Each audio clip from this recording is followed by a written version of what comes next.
Hello friends, how are you? Welcome back to your own YouTube channel Exploring Education. This is the third video of NTSC series, and in this video we are going to have a discussion about the topic which is named as sector of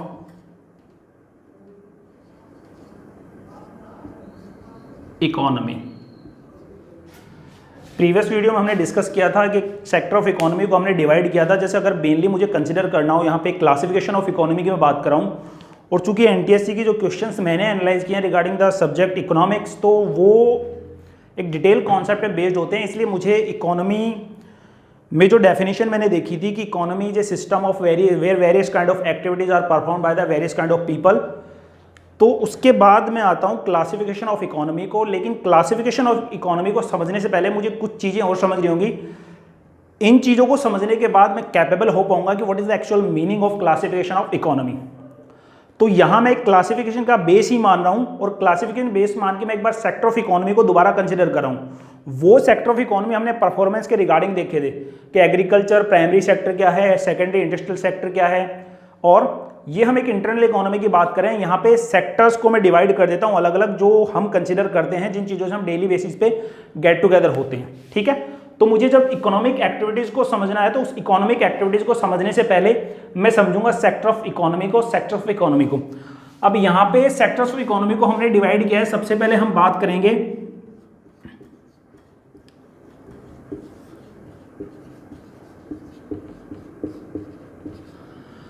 house hold sector की। अब house hold sector का मतलब क्या हुआ? Simple सी बात है, जब भी हम हाउस होल्ड सेक्टर की बात करेंगे तो यहाँ पे मेरे लिए दो चीज़ें बहुत वाइटल हैं। वाइटल क्यों हैं? क्योंकि मेनली हम और आप सभी किससे बिलोंग करते हैं? हाउस होल्ड सेक्टर से। और बेसिकली अगर मैं बात करूँ कि एक इकोनॉमी के सर्वाइवल में या इकोनॉमी को रोटेशन में लाने के लिए, उसको कंटिन्यू चलाने के लिए जो सबसे वाइटल पार्ट होता है वो होता है हाउस होल्ड सेक्टर का। अब हाउस होल्ड सेक्टर का मतलब यहाँ पे दो चीज़ें मुझे ध्यान रखनी है। इसकी डेफिनेशन में मुझे समझना है सबसे पहले तो कि जो owner of factor of production,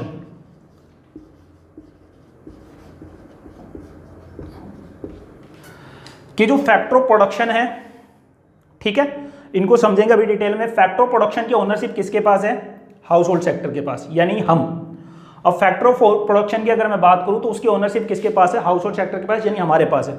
अब फैक्टर ऑफ प्रोडक्शन का मतलब क्या होगा, मैं इसको एक बार यहीं पे डिफाइन कर देता हूं। फैक्टर ऑफ प्रोडक्शन में हम बात करते हैं किसकी? सबसे पहले हम बात करेंगे लैंड की। सिंपल सी बात है, जो भी जमीन रिक्वायरमेंट है, मुझे कोई इंडस्ट्री स्टैब्लिश करनी है तो उसके लिए मुझे किसकी रिक्वायरमेंट होगी? लैंड की। ठीक है, तो जितनी भी लैंड हमारे पास है, चाहे वो एग्रीकल्चर सेक्टर की हो, चाहे वो इंडस्ट्रियल सेक्टर की हो, चाहे वो यूजेबल हो या अनयूजेबल हो, वो कहीं ना कहीं किसके अंडर में आती है? हाउस होल्ड सेक्टर के अंडर में। क्लियर है चीज? अब थोड़ा सा कंफ्यूजन ये हो जाता है कि sir what about the land which is acquired by the government for the purpose of construction of roads, construction of dam और कंस्ट्रक्शन ऑफ हाउसिंग कॉलोनीज वगैरह। तो कोई दिक्कत नहीं है, गवर्नमेंट को भी सिलेक्ट करके कौन भेजता है? आखिर गवर्नमेंट जो करती है हमारे लिए तो करती है। गवर्नमेंट रिप्रेजेंट किसको करती है? अब डेमोक्रेसी में यही तो होता है कि मुझे ध्यान रखना है कि गवर्नमेंट भी रिप्रेजेंट किसको करी है? वहां की जो पब्लिक है उसको। तो फैक्टर ऑफ प्रोडक्शन में सबसे पहला पार्ट क्या है? लैंड। ये किसके अंडर में आती है? हाउस होल्ड सेक्टर के अंडर में। दूसरे नंबर पे अगर मैं बात करूं तो फैक्टर ऑफ प्रोडक्शन में फिर हम बात करते हैं किसकी? लेबर की। अब लेबर का मतलब क्या हुआ? लेबर का मतलब जो फिजिकल वर्क करते हैं। ठीक है, वर्क कोई भी करे उससे फर्क नहीं पड़ता, लेकिन फिलहाल मुझे याद रखना है लेबर की अगर मैं बात करूंगा तो लेबर में हम और आप आते हैं। हम भी किससे बिलोंग करते हैं? हाउस होल्ड सेक्टर से। थर्ड फेज पे अगर मैं बात करूं हाउस होल्ड सेक्टर, इसके अलावा मेरे पास जो फोर्थ होगा वो क्या है? कैपिटल। अब कैपिटल का मतलब एक सिंपल सी बात मुझे याद रखनी है कि कैपिटल का मतलब क्या हुआ कि किसी बिजनेस को चलाने के, सपोज हम बात करते हैं स्कूल को चलाने के लिए। ठीक है, अब ऐसा तो है नहीं स्कूल मतलब रात एक दिन एक रात में बन के खड़ा हो गया होगा। सबसे पहले उसके लिए ज़मीन एक्वायर्ड की होगी, सबसे पहले फाइनेंशियल रिक्वायरमेंट, सबसे पहले पैसा मुझे चाहिए, उसके बाद ज़मीन, उसके ऊपर बिल्डिंग का कंस्ट्रक्शन, देन उसके बाद ट्रांसपोर्ट फैसिलिटी के लिए फर्नीचर वगैरह ये सब खरीदा होगा। तो इन सब के लिए जो रिक्वायरमेंट है वो किसकी है? कैपिटल। ठीक है, अब कैपिटल की बात कर लेते हैं। पूरी इकोनॉमी में जो भी पैसा अवेलेबल है वो कहीं ना कहीं किससे बिलोंग करता है? हाउस होल्ड सेक्टर से। अब सिंपल सी बात है, मेरा पैसा बैंक में जमा था, बैंक ने किसी इंडस्ट्रियल को लोन दे दिया उसके रूप में। मेरे पास सरप्लस था, मैंने जाके किस में जमा करा दिया? बैंक में, और बैंक के माध्यम से वो पैसा किसी ऐसे व्यक्ति के पास पहुंच गया जिसकी उसको नीड थी। ठीक है, सरकार का जो पैसा है, आरबीआई के पास जो भी पैसा है, रिजर्व बैंक ऑफ इंडिया, इनके बारे में हम बाद में बात करेंगे जब आपका जो सिलेबस है मनी एंड क्रेडिट, उसमें एक टॉपिक आएगा, वहां पे इसको डिटेल में डिस्कस करेंगे। ठीक है, तो जो फैक्टर ऑफ प्रोडक्शन है उसमें लैंड, लेबर, कैपिटल, और लास्ट जो पॉइंट मुझे कंसिडर करना है वो क्या है मेरा, इंटरप्रेन्योरशिप। अब इंटरप्रेन्योरशिप का मतलब सिंपल सी भाई बात यह है कि लैंड, लेबर, कैपिटल आपके पास है, ये आपका टैलेंट है, ये आपकी प्रतिभा है। इन तीनों फैक्टर ऑफ प्रोडक्शन को सही तरीके से आप यूज करके क्या करें, फैक्टर ऑफ प्रोडक्शन को कंसिडर करें। तो इंटरप्रेन्योरशिप का मतलब सीधी सी बात है मेरा स्किल या टैलेंट मैं कंसिडर करूंगा। तो these are the factor of production which is owned by the household sector. तो आई होप ये पॉइंट क्लियर हो गया होगा। अब बी पॉइंट पे अगर बात करूं तो दूसरा जो पॉइंट है वो और भी इंपॉर्टेंट है, consumer of goods and services. तो हाउस होल्ड सेक्टर के लिए दो चीजें बड़ी इंपॉर्टेंट है।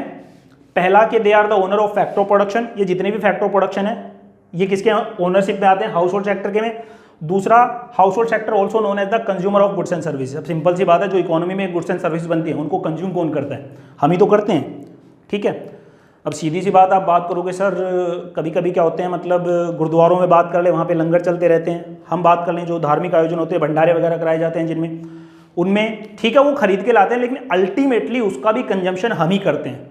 अब सरकार क्या करती है, कभी कभी क्या आता है, मतलब एक आर्थिक पैकेज देती है। जैसे मान लो किसी स्टेट में फ्लड आ गया, बहुत ज़्यादा डिस्ट्रेस वहाँ पे हो गया, नुकसान वहाँ पे हो गया, तो सरकार क्या करती है कि खरीद के उनके लिए क्या करती है, राहत पैकेज वगैरह भेजती है। तो वहाँ भी क्या होता है, कंजम्पशन करने वाले हम ही होते हैं। क्लियर है चीज़।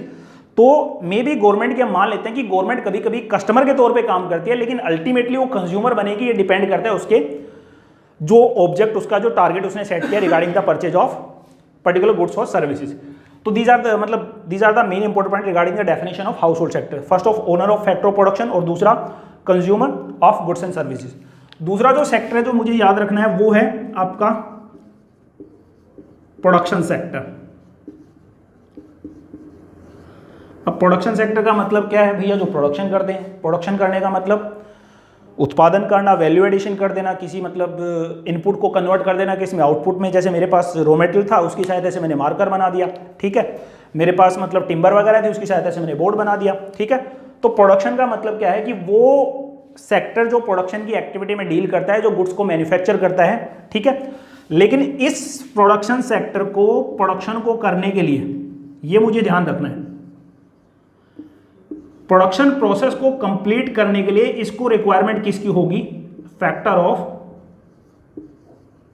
प्रोडक्शन की। क्लियर है चीज। क्योंकि बिना फैक्टर ऑफ प्रोडक्शन के प्रोडक्शन तो हो ही नहीं सकता। तो production sector factor of production के लिए किसके ऊपर डिपेंड करता है, हाउस होल्ड सेक्टर के ऊपर। क्लियर है चीज। यानी ये अगर प्रोडक्शन प्रोसेस में फैक्टर ऑफ प्रोडक्शन को यूटिलाइज करना चाहता है तो इन दैट केस इसे प्रायर परमिशन की रिक्वायरमेंट है किससे, हाउस होल्ड सेक्टर से। फिलहाल मुझे इतना याद रखना है कि हाउस होल्ड सेक्टर का मतलब क्या, प्रोडक्शन सेक्टर का मतलब क्या हुआ। यानी ये फैक्टर ऑफ प्रोडक्शन की सहायता से क्या करेगा, गुड्स एंड सर्विसेज का मैन्युफैक्चर करता है, जिसको कंज्यूम कौन करता है, हाउस होल्ड सेक्टर। क्लियर है चीज। उसके बाद हम बात करें थर्ड सेक्टर के बारे में, तो थर्ड सेक्टर हमारा होता है गवर्नमेंट सेक्टर। अब गवर्नमेंट सेक्टर का मतलब सबको पता है, गवर्नमेंट का मतलब सरकार, डेमोक्रेसी में क्या होता है, पब्लिक चुन के भेजती है, ठीक है। जो इलेक्शन सिस्टम आ रहा है उसके बेसिस पर हम क्या करते हैं, गवर्नमेंट का सिलेक्शन करते हैं, गवर्नमेंट को अप्रूवल देते हैं। तो अब गवर्नमेंट क्या करती है, गवर्नमेंट का काम क्या होता है, सबसे पहली बात करें एक वेलफेयर एजेंसी के तौर पे काम करती है, ठीक है, जिसका मेन काम होता है सेफ्टी या सिक्योरिटी, ठीक है। एक वेलफेयर एजेंसी के तौर पे गवर्नमेंट काम करती है और इकोनॉमी में लॉ एंड ऑर्डर को मेंटेन करके रखती है, ठीक है। अब लॉ एंड ऑर्डर को मेंटेन करने का मतलब भैया प्रोडक्शन सेक्टर, इसको भी तो सेफ्टी चाहिए ना। हाउस होल्ड सेक्टर हम और आप, इनको सेफ्टी नहीं चाहिए।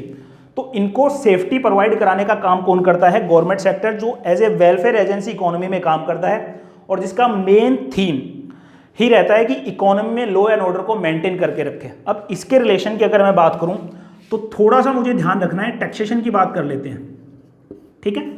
अब टैक्सेशन की बात करें, हाउस होल्ड सेक्टर में हम और आप क्या करते हैं, आपके जो भी पेरेंट्स वगैरह होंगे, फैमिली मेंबर वगैरह होंगे, कोई गवर्नमेंट सर्विस है, कोई प्राइवेट सेक्टर में काम करता है, तो वो क्या करते हैं, जो भी सैलरी मिलती है, जो भी वो इनकम जनरेट करते हैं, जो भी रिवॉर्ड उनको मिलता है, कंसिडरेशन मिलता है उस सर्विस के बदले, उस पर क्या करते हैं, गवर्नमेंट को टैक्स देते हैं। और यही प्रोडक्शन सेक्टर का है। जो भी इंडस्ट्रियल हैं, या जो मैन्युफैक्चरिंग यूनिट है उनके ओनर हैं, उद्योगपति हैं, वो भी क्या करते हैं, सरकार को टैक्स देते हैं। तो हाउस होल्ड और प्रोडक्शन सेक्टर दोनों मिलकर सरकार को क्या देते हैं, टैक्स, और सरकार इसके बदले में क्या करती है, उनको सेफ्टी और सिक्योरिटी प्रोवाइड कराती है और लॉ एंड ऑर्डर को मेंटेन करने का काम करती है।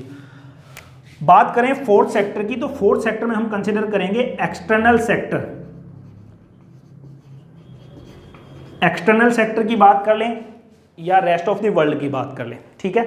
अब फोर्थ सेक्टर जो एक्सटर्नल सेक्टर है, एक्सटर्नल सेक्टर का मतलब जितनी भी इंपोर्ट एक्सपोर्ट संबंधी एक्टिविटीज होती हैं या the all those activity which is related to the import and export of goods and services come under the definition of external sector और रेस्ट ऑफ द वर्ल्ड।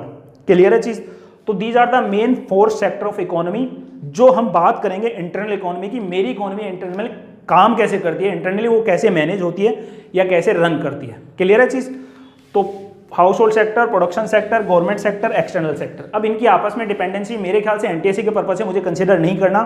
सिर्फ मुझे ये याद रखना है कि ये जो फोर्थ सेक्टर हैं ये फर्दर डिफाइन करते हैं जो इकोनॉमिक एक्टिविटीज है उनको। क्लियर है चीज। तो इनको एक बार आप नोट डाउन कर लीजिए, फिर हम बात करते हैं इकोनॉमिक एक्टिविटीज की। अब एक थोड़ा सा टॉपिक हो रहा है जिसमें कई बार मेरे से पूछा जाता है कि what is the basis which I need to use when we are talking about the nature and level of an economy. तो nature and level of economy का मतलब क्या आता है, वो वहाँ पे जो एक्टिविटी की जाती है, हमने डेफिनेशन में भी पढ़ा था कि it refer to a system where various kind of activities are perform by the various kind of people with a core motive of earn their living और मेक देयर लिविंग। यानी किसी इकोनॉमी में जो भी एक्टिविटीज की जाती हैं वहाँ के लोगों के द्वारा, वो एक्टिविटी ही डिफाइन करती हैं कि उस इकोनॉमी का नेचर क्या होगा। ठीक है। फॉर एग्जाम्पल अगर मैं कंसिडर करूं, किसी गांव में सभी के सभी लोग या मोस्टली जो लोग हैं, पीपल हैं, वो डिपेंड करते हैं किसके ऊपर, वो डील करते हैं एग्रीकल्चर एक्टिविटी में। तो उस पर्टिकुलर विलेज को हम किसका नाम दे देंगे, एग्रीकल्चर इकोनॉमी या एग्रीकल्चर बेस्ड इकोनॉमी। ठीक है। किसी पर्टिकुलर सिटी की अगर मैं बात कर लूँ, वहाँ पे बहुत ज़्यादा इंडस्ट्री लगी हुई है, बहुत ज़्यादा मैन्युफैक्चरिंग यूनिट लगी हुई है। ठीक है। तो वहाँ के लोग किसके ऊपर डिपेंड हो गए, उन इंडस्ट्रीज के ऊपर डिपेंड हो गए। तो उस इकोनॉमी को हम नाम दे देंगे किसका, इंडस्ट्रियल या इंडस्ट्री बेस्ड इकोनॉमी। तो जो एक एक्टिविटी की जाती है, they are capable to define what is the nature of that particular economy. उसके बाद थोड़ा सा लेवल की बात करूं तो लेवल का मतलब वहाँ के जो लोगों का लिविंग स्टैंडर्ड है उसके बेसिस पे हम बात कर लेते हैं। ठीक है। तो जैसे हम बात करें भाई, किसी इकोनॉमी में सारे लोग ऐसे हैं जो अमीर हैं, तो उसको क्या कह देंगे, रिच इकोनॉमी कह देंगे। किसी इकोनॉमी में ऐसे हैं कि सारे लोग क्या हैं, गरीब हैं, तो वहाँ पे क्या कहेंगे, उसको पुअर इकोनॉमी कह देंगे। ठीक है। तो नेचर एंड लेवल का मतलब वहाँ पे जो एक्टिविटी वहाँ के लोगों का लिविंग स्टैंडर्ड वो डिफाइन करता है। ठीक है। अब हम बात करते हैं एक्टिविटीज को हमने क्लासीफाई किया था किसमें, दो पार्ट्स में। सबसे पहले हमने बात की थी किसकी, इकोनॉमिक एक्टिविटीज की। दूसरा जो पार्ट था वो था नॉन इकोनॉमिक एक्टिविटीज। डेफिनेशन को हमने कंसिडर कर लिया था, इकोनॉमिक एक्टिविटी जो अर्निंग के पर्पज से की जाती हैं, प्रॉफिट अर्निंग के पर्पज से की जाती हैं। नॉन इकोनॉमिक एक्टिविटीज वो जो सेल्फ सेटिस्फेक्शन के लिए की जाती हैं, आत्मिक संतुष्टि के लिए की जाती हैं। और मैंने बताया था कि हम कंसिडर करेंगे किसको, इकोनॉमिक एक्टिविटीज को। अब इकोनॉमिक एक्टिविटीज में सबसे पहले अगर मैं कंसिडर करूं तो सबसे पहली जो एक्टिविटी है वो प्रोडक्शन। अब प्रोडक्शन का मतलब क्या है, वैल्यू एडिशन कर देना। ठीक है। वैल्यू इंक्रीज कर देना।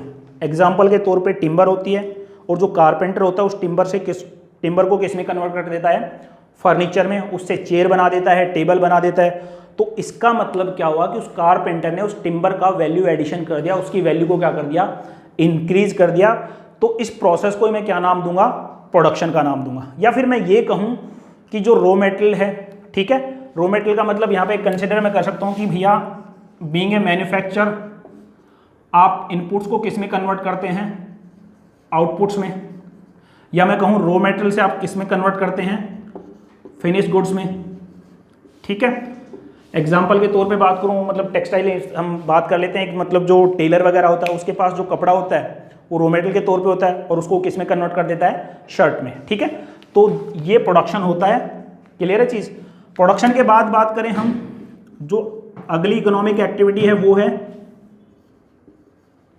कंजम्पशन। अब कंजम्पशन एक सिंपल सी प्रोसेस है।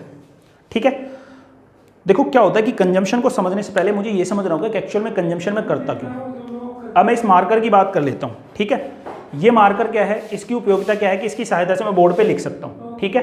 क्लियर है चीज़। अब अगर मैं इस मार्कर से बोर्ड पे लिख रहा हूं, दैट मीन्स मैं इस मार्कर का क्या कर रहा हूं, कंजम्पशन कर रहा हूं, ठीक है।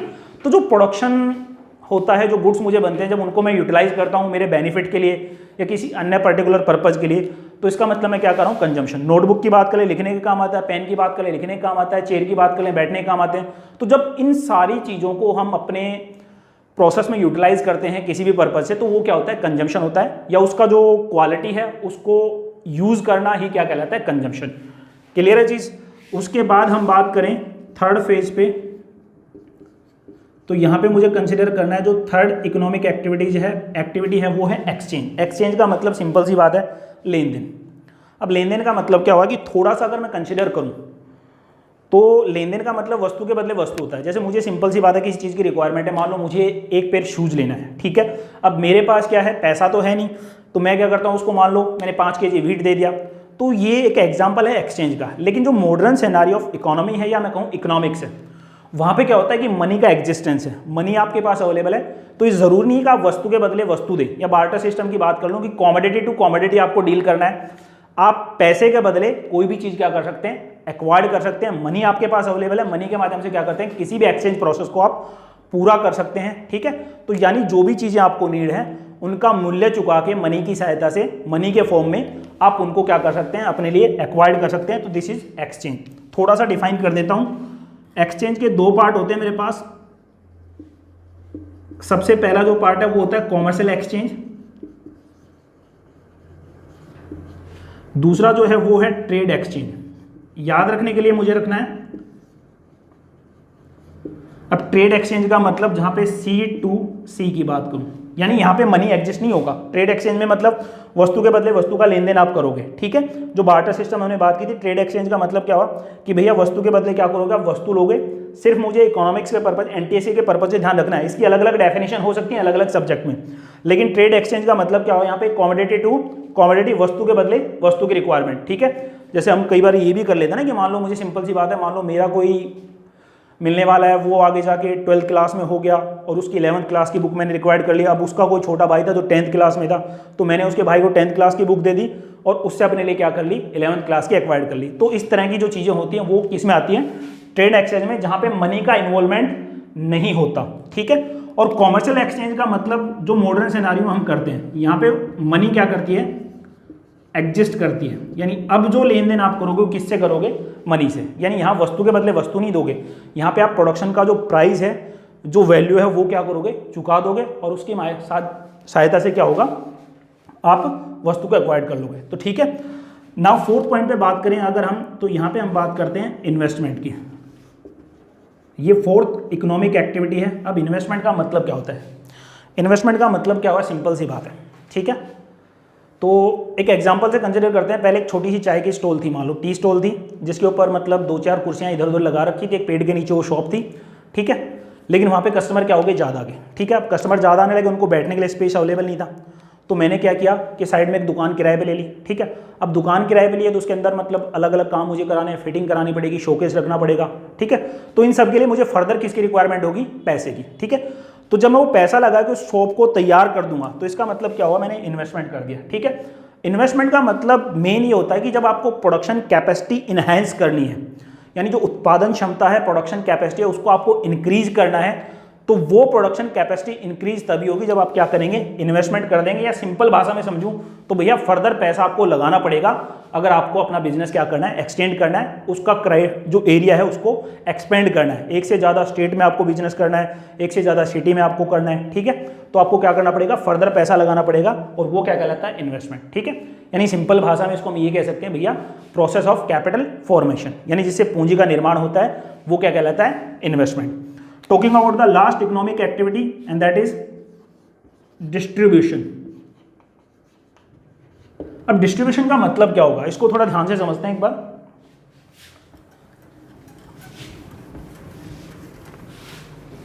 अब डिस्ट्रीब्यूशन का मतलब क्या हुआ, हमने फैक्टर प्रोडक्शन की बात की थी,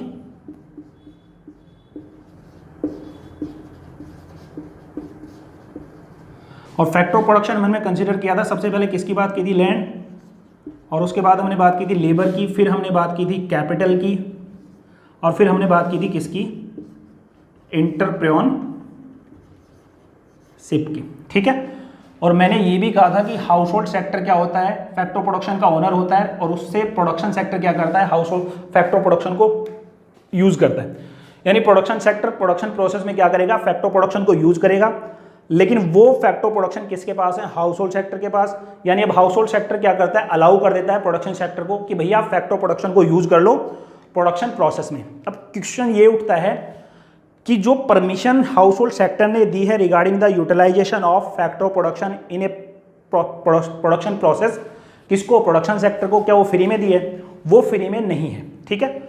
यानी अब प्रोडक्शन सेक्टर की तरफ से क्या होगा, पेमेंट आएगा किसको, हाउस होल्ड सेक्टर को, ठीक है, जिसको टेक्निकल में हम नाम देते हैं फैक्टर इनकम, फैक्टर पेमेंट, ठीक है। यानी ये इसको पेमेंट देगा, इसको हम नाम क्या देंगे, फैक्टर इनकम। हाउस होल्ड के लिए क्या होगी, फैक्टर इनकम, और इसके लिए क्या होगी, फैक्टर पेमेंट। ज़्यादा नहीं, मुझे सिर्फ याद रखना है, इनको डिटेल में नहीं समझना, लेकिन जो चीज़ें इंपॉर्टेंट है वो देखो। अब लैंड के बदले में दो चीज़ें हो सकती हैं, या तो आपको क्या मिलेगा, रेंट, या आपको क्या मिलेगा, रॉयल्टी, ठीक है।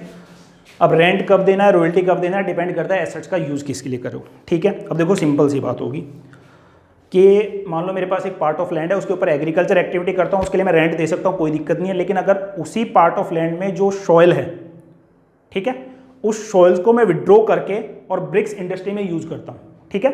यानी वो ज़मीन से मिट्टी में उठाता हूँ, उसको ब्रिक्स इंडस्ट्री में यूज़ करता हूँ, जैसे ईंटें वगैरह में बनाता हूँ, ईंटें वगैरह बनाता हूँ। तो उस केस में वो जो एक सिंपल लैंड थी जिस पे एग्रीकल्चर एक्टिविटी करना था, वो कन्वर्ट होगी किसमें, एक स्पेशल लैंड में। तो अब यहाँ पे जितनी मिट्टी मैं उठाऊंगा, उस मिट्टी के बदले मुझे रेंट के साथ साथ क्या देना पड़ेगा, रॉयल्टी। जैसे किसी माइंस की बात कर लो, माइंस अब क्या होती है, सरकार देती है किराए के ऊपर, भैया इससे आप खनिज पदार्थ वगैरह जो भी अवेलेबल है निकाल लो आप। तो जो निकालने वाला होता है वो सरकार को रॉयल्टी देता है, यानी पर केजी के हिसाब से मान लो 1 केजी खनिज पदार्थ आपने निकाला, उस पर 50 रुपीज़ आपको क्या करने, गवर्नमेंट को देने। लेकिन रॉयल्टी कब दी जाएगी, जब एक स्पेशल पर्पज से आप यूज कर रहे हो, ठीक है, और रेंट एक नॉर्मल पर्पज है। लेबर की बात कर लें, लेबर को या क्या तो सैलरी दोगे या आप क्या दोगे, वेजेस। अब सैलरी कब देनी है, जब आप क्या करते हो, मेंटल वर्क करते हो, ठीक है।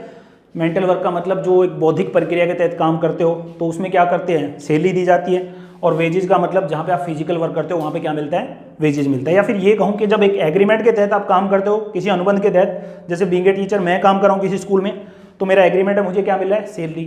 लेकिन जब मैं विदाउट एग्रीमेंट काम करूँगा तो मैं क्या, मुझे क्या मिलेगा, वेजेस।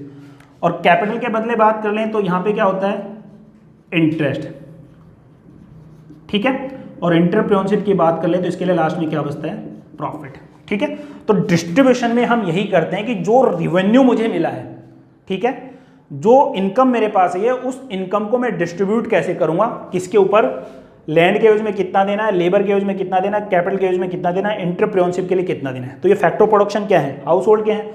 और ये जो पैसा मैं दूंगा इनडायरेक्टली किसको जाएगा, हाउस होल्ड सेक्टर को, ठीक है। तो डिस्ट्रीब्यूशन ऑफ इनकम का मतलब क्या हुआ कि इन सबको मुझे पेमेंट जो करना है वो किस में काउंट होता है, डिस्ट्रीब्यूशन ऑफ इनकम में। तो ये प्रोसेस भी किस में आती है, इकोनॉमिक एक्टिविटीज में, ठीक है। तो आई होप आपको जो अलग अलग पॉइंट मैंने यहाँ पे कंसिडर किए, फैक्टर प्रोडक्शन और इकोनॉमिक एक्टिविटीज में हमने बात की, प्रोडक्शन, कंजम्पशन, एक्सचेंज, इन्वेस्टमेंट और डिस्ट्रीब्यूशन, ये सब आपको क्लियर हो गया होगा, ठीक है।